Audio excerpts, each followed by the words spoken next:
Assunto bom agora, hein? Segundo os dados divulgados pela Organização Mundial da Saúde, 70% da população mundial sofrem com bruxismo. Essa desordem funcional é caracterizada pelo ranger ou apertar dos dentes durante o dia. E a pressão causada por esse ato pode provocar um desgaste, até amolecimento dos dentes. E nos casos mais graves podem ocorrer também problemas ósseos, problemas na gengiva, na articulação da mandíbula, causando dores e outros comprometimentos. A gente vai entender mais sobre esse assunto, conhecendo as causas, tratamento, e para isso eu recebo ele, que é cirurgião dentista, especialista em dor orofacial, palestrante nacional e internacional e criador do método LIVA. Exatamente. Seja bem-vindo, doutor. Obrigado. Alan Agiag. Me dá um abraço aqui. Muito bom te receber. Poder falar de bruxismo. Eu sou uma dessas que cuido, hoje em dia eu durmo com a minha plaquinha, mas já precisei até fazer uma cirurgia em cada lado aqui da minha articulação temporomandibular por conta do bruxismo, né? Exatamente. Isso são os casos mais graves nos quais a gente tem que intervir cirurgicamente. Mas hoje, os tratamentos, na maioria das vezes, eles são não invasivos, né? A gente prefere... O que é ótimo, porque uma vez que a gente mexe, é uma articulação mexida e ela nunca mais vai ser exatamente igual onde já foi, E né? o pós-operatório, às vezes, ele é muito pesado, difícil. É chatinho mesmo. É muito chato. Bom, por que a gente tem bruxismo? Como é que é isso? Bom, só para a gente explicar, o bruxismo é o ato de você apertar, ranger os dentes ou apenas encostar os dentes durante o sono ou durante o momento de dia, quando você está acordada, né? Durante muito tempo, o bruxismo sempre foi associado a um distúrbio do sono. Então, quando se falava bruxismo, se falava no indivíduo dormindo, rangendo os dentes, né? E hoje as novas pesquisas têm mostrado que, na verdade, o grande problema do bruxismo ele ocorre durante o dia, quando você está acordado. E o problema maior ainda é que você não percebe ele, porque ele é muito pouco intenso, porém muito frequente, né? E esse bruxismo de vigília, ele está associado ao que todo mundo tem hoje, que é ansiedade, estresse, concentração, prazos. Então as pessoas acabam apertando os dentes sem perceber durante o dia, e isso tem levado, como você falou muito bem, a problemas dentários, né? Você pode quebrar dentes, você pode quebrar restaurações, você pode ter problema a nível de gengiva, e até isso que a gente está estudando agora mais a fundo, são as dores de cabeça, né? Cefaleia, enxaquecas crônicas. Parece que existe um gatilho para ter essas dores associado ao bruxismo de vigília. Olha lá, um monte de coisa para a gente prestar atenção, né? Agora, por experiência própria, eu te digo que só prestar atenção não é eficiente, porque por mais que a gente saiba que a gente não pode viver ansioso, que a gente não pode viver estressado, que a gente tem que estar relaxado diante da pressão, não é sempre que a gente consegue, né? E aí? Essa é um ótimo desafio para a gente, né? Porque o que a gente sabe hoje é que 80% das pessoas que têm bruxismo não têm consciência. Porque justamente eles estão fazendo outra coisa, eles estão concentrados em outras atividades durante o dia. Então não adianta você falar, olha, para de apertar ou para de encostar, que a pessoa não percebe e não consegue reverter o hábito. E hoje tem mais uma coisa, o bruxismo, ele está mais associado a uma contração muscular sem encostar os dentes. Então você pode ter bruxismo sem tocar dente. Só contrair a musculatura da face, você já entrou em bruxismo. E eu acho que seria importante, se você me permite, claro, eu explicar o que é o bruxismo num rosto aqui, num crânio, tá? Perfeito. Então, eu acho que a ideia é saber que a nossa cabeça ela é composta por dois ossos, basicamente, né? Você tem a base fixa do crânio, que vai desde o dente superior aqui até aqui atrás, é uma coisa só, que não mexe. E embaixo você tem a mandíbula. A mandíbula é um osso grande que se prende, que se encaixa no crânio através das articulações, que são as conhecidas ATMs, articulação temporomandibular, tá? E a mandíbula é o único osso móvel da nossa cabeça. Então, quando a gente fala abre a boca, na verdade a gente está abaixando a mandíbula. Quando a gente fala fecha a boca, a gente está levantando a mandíbula, né? Então, é sempre a mandíbula que se movimenta, né? E para ela se movimentar além das articulações, você precisa ter músculos que fazem essa mandíbula ir para um lado e para o outro, né? Esses são os músculos responsáveis pelo fechamento da mandíbula. É um músculo que fica na região da têmpora e outro que fica na região da face. E normalmente esses músculos, quando eles são muito solicitados, então durante o dia você aperta muito os dentes, encosta muito os dentes, ou você contrai muito esses músculos, você acaba tendo dor. E são essas dores que muitas vezes são relatadas para o paciente como dor de cabeça. Mas na verdade são dores da região muscular da face que tem a ver com o movimento da mandíbula. Né? E esse músculo, para quem tem bruxismo, ele vai ficando cada vez mais forte. Ele fica mais forte. Vai treinando Exatamente. Esse músculo, né? A gente, às vezes, tem halterofilista, né, de masséter, né? Um paciente chega com os massetes aqui, esse músculo aqui, muito desenvolvido, o rosto quase quadrado, de tanto que ele movimenta esse músculo. Nossa, muito bom você trazer esse assunto, porque aí eu já estou pensando, tudo bem, a gente precisa usar a plaquinha noturna quando é indicado pelo dentista, mas não é o suficiente, porque durante o dia a gente continua trabalhando. Exatamente. Eu tenho uma masseter bem forte, viu? Dá para ver. Né? Exatamente. Dá para ver. Dá para ver. Então, quer dizer, eu continuo fazendo força durante o dia inteiro. O grande problema do bruxismo não é tanto a intensidade. Então, a intensidade ela ocorre durante o sono. Né? Você range muito forte. Você pode até ouvir teu filho no outro quarto rangendo os dentes. É muito comum isso. O grande problema do bruxismo é a frequência dele. O quanto tempo que você contrai a musculatura. Né? E a frequência ela só ocorre durante o dia. Muito pouco durante o sono. Existem alguns trabalhos, eu vou te fazer uma pergunta. Você tem ideia de quanto tempo a gente range os dentes durante a noite para quem tem bruxismo? Deve ser muito pouquinho, Muito pouco. De 7 a 8 minutos numa noite de 8 horas. Né? Durante o dia, esses 8 minutos podem se transformar em várias horas. Né?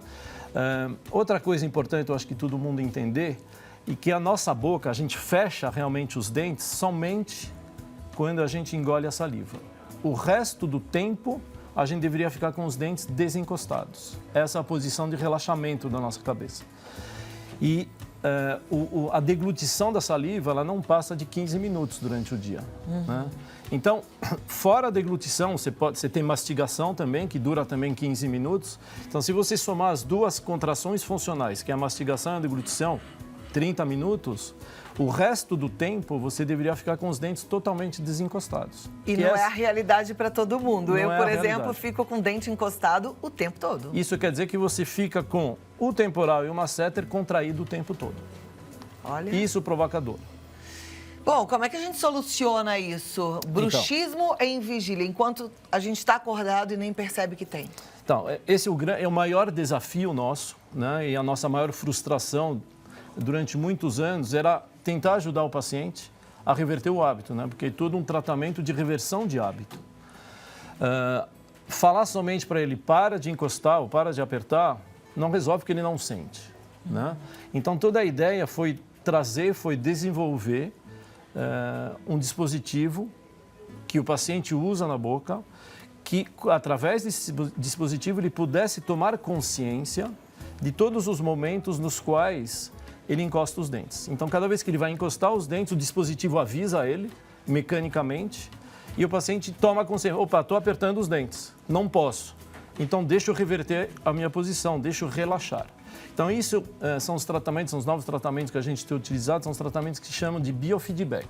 É sem remédio, absolutamente não invasivo e não tem contraindicação. Né? Então, o paciente usando isso durante algum tempo, isso a gente viu nos estudos que a gente apresentou fora do Brasil, aqui no Brasil também, no Congresso Brasileiro, que depois de 45 dias a 60 dias, você consegue reeducar um cérebro.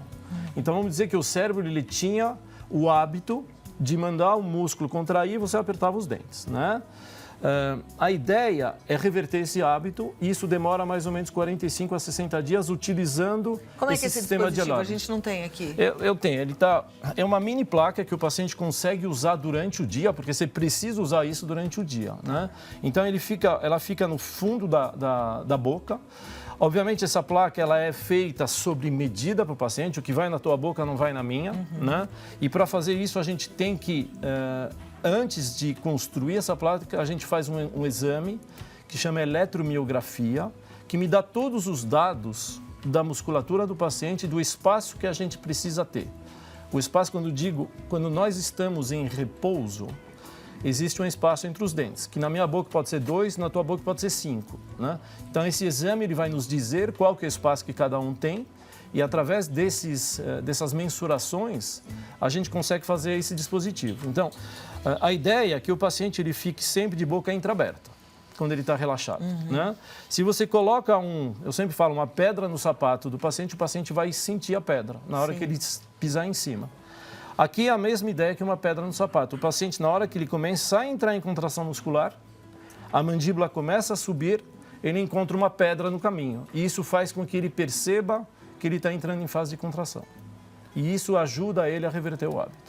Quando a gente sorri, a gente também tensiona esse músculo, né? Tensiona um pouquinho, mas esse músculo ele é mais utilizado para fechar, para levantar a mandíbula. Agora, sabe uma coisa que eu percebi? Além do dispositivo, a gente também precisa ter uma consciência, como a gente tem a consciência corporal, uma consciência facial, porque parece que a gente não é exatamente a mesma pessoa, porque mudou a expressão, parece que você está... No meu caso, parece que eu estou meio boba, assim, meio triste, eu estou tão acostumada a ficar assim, né? Que aí quando você fica relaxadinho, parece que está meio murcha. E isso, já tive vários relatos de pacientes, mulheres, que sentiram depois de algum tempo de ter consciência desses apertamentos, que parece exatamente o que você está falando, né? Parece que o rosto alongou, parece que os vincos aqui diminuíram. Ah, melhora então. Melhora. Por isso que algumas dermatologistas falam, vamos fazer uma toxina botulínica aqui para relaxar um pouco essa região do masseter. Isso funciona? Funciona, né? Mas a gente prefere sempre tratamentos não invasivos no começo de mudança de hábito. Né? Toda a ideia é fazer com que o paciente mude o hábito. Né? E o dispositivo ele serve para isso. Né? O dispositivo serve para ajudar o paciente a mudar o hábito. Né? Esse que é o nosso grande objetivo.